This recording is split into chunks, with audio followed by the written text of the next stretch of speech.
rooster snoring. Hey y'all, and welcome back. So before I start today's reading from our little book that we have been reading from, and God is just blessing us, it has just been so amazing. I do have an exciting announcement. Okay, so I have decided and have been working on, and this has now been done, what I'm about to share. I am turning our Delightfully Southern Devotionals into a podcast as well. So if you miss it here on YouTube and you're somewhere and you want to hear what the daily devotional is, you can listen to it on a podcast. I am currently available on Spotify, Pocket Cast, Anchor, and Apple Podcasts.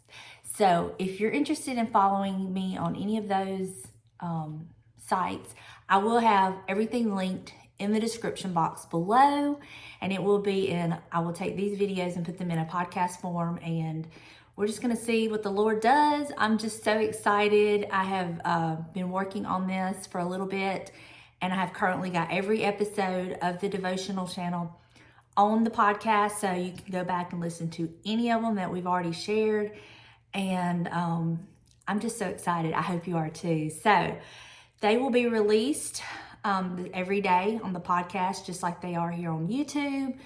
And I'm so excited to see what the Lord is going to do. I love this little channel. It is such a blessing to me. He has just, I don't know, there's just something about this channel. I just cannot explain how I feel about it. And it has definitely made me pray more. And I can truly say that I've gotten closer to the Lord through this. So it has blessed me in that way as well.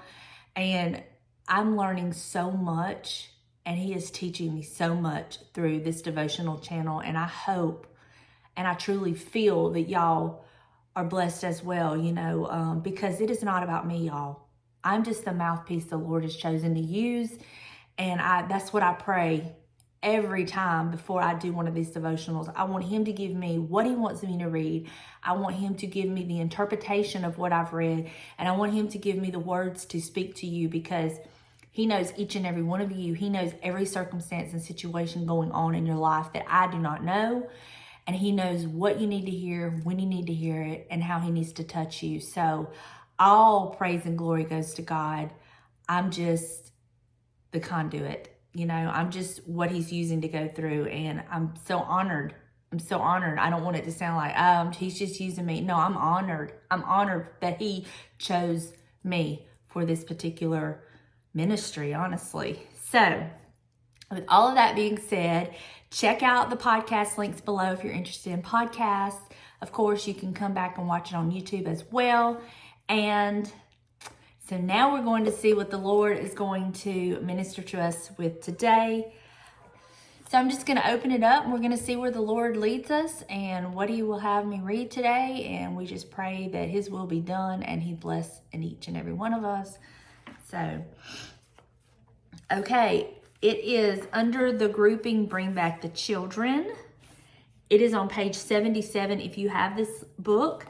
And the title of it is Rescue This Child. So, as we've learned from these titles and this grouping about Bring Back the Children, we have learned that we can usually adapt what He's trying to tell us to any relationship. You don't necessarily have to have children for this to apply to your life. So, let's just keep that in mind and let's get started. Oh God, please help my child. He has no direction, no goal. He's wandered away from so much that he used to be, or that you, his creator, would have him be. And I am not only worried sick about this, God, I feel guilty. I search my own behavior, asking, why? What have I done to bring this about? Where have we, his family, failed? That he, with all his goodness and beauty, his brains, his tremendous potential, should be so lost. Right now, it is if he's nobody. Let me start over. Right now, it's as if he's nobody going nowhere at a time when the rest of the world is on its way. Dear God, please find and restore my wandering child. Arouse in him a sense of purpose. Steady him.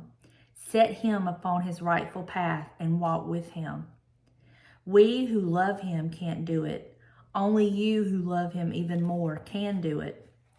I offer him to you now, whole and beautiful and filled with promise, the way you sent him to us. Thank you for helping him become the person you meant him to be. Wow, that's very powerful. And you can feel, just by reading this, a mother's love and concern. And she took it to the Lord. And I think that is the number one thing that this book is teaching me, is to take everything to the Lord. Every thought, every feeling, every situation, every circumstance, take it to the Lord. Take it to God. And that's what she's done. And she has taken her child, or if you don't have children or grandchildren or nieces or nephews or anything like that, you could take your situation and apply it, this prayer. And instead of talking about a child, you can put whatever your concern is, in the place of where it says child. And how many times have I, as an adult, felt I had no direction? And sometimes I even questioned, did I have any goals? Because everything can just get so overwhelming sometimes, I feel like. For me, speaking strictly for myself, that you're just so consumed that it's easier just to kind of just stop, and not think about anything else, not think about goals, not think about a direction, just kind of stop and just being overwhelmed. Does that make sense? But you can tell she's very worried about this child. And you can also see where, she's feeling guilty. Like, did I do enough? I did my best. Well, that's all you can do. All you can do is do your best, and then you leave the rest to God, and you take it to God. You do your best with whatever he's presented you with, and you take it all to him and let him work it out and move and show you and give you direction in how to move in this situation. And I feel like that's what she's done. Like, she don't know what to do. She's done her best.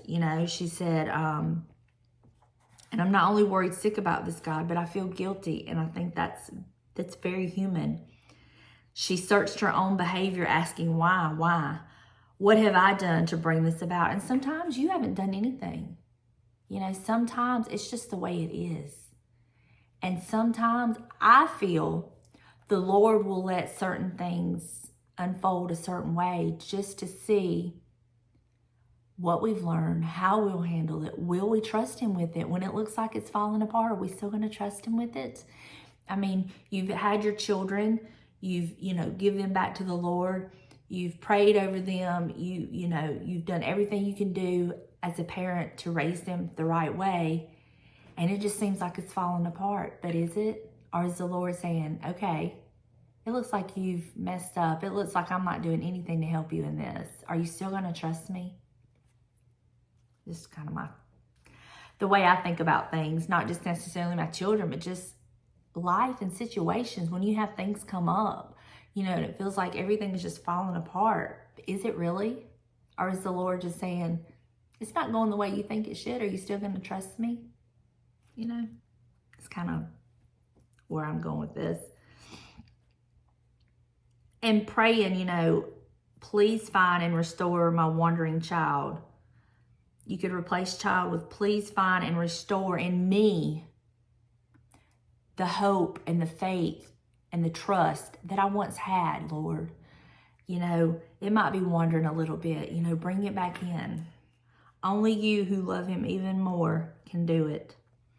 I offer him to you now, whole and beautiful and filled with promise, the way you sent him to us. Thank you for helping him become the person you meant him to be. And I don't know if you've recognized, it just hit me.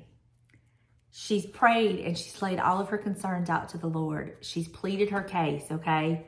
She's worried that he has no direction, he has no goal. She's worried that he's wandered from so much that he used to be, or that he could be, that God created him to be. She's laying it out there, what she's worried about. But at the end, she ends it with faith. And I'm telling you, God, I would really like to know how this prayer was answered because of the way she ended it. And this is how she ended it. Thank you for helping him become the person you meant him to be. She knew that, number one, God heard her prayers. She knew that. Number two, she knew that the God she was praying to could do any and everything, and he was going to answer her prayer. And after she pleaded her case and told him all of her concerns in great detail, she ends it with, thank you, Lord. Basically saying, thank you, Lord. I know you're going to do this for me. I know you've handled it. I can't wait to see how you fix this. I can't wait to see your handiwork in this. Because I know, because I took it to you, I've prayed to you, I've pled my case, I've told you my concerns. I know you're going to do something about it and you're going to answer my prayer. She ended it with such faith, and I love that. Thank you for helping him become the person you meant him to be. Thank you, Lord, for hearing my prayer.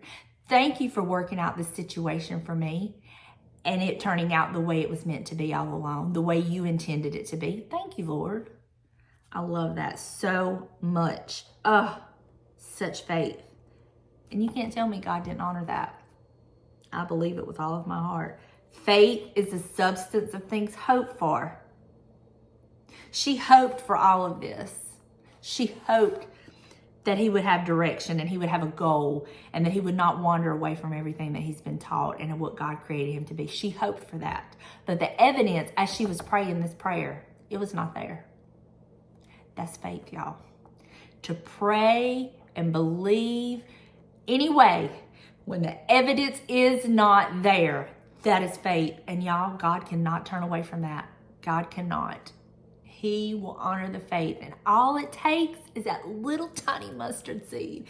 I love faith. That is just, I just love it. I love it so much.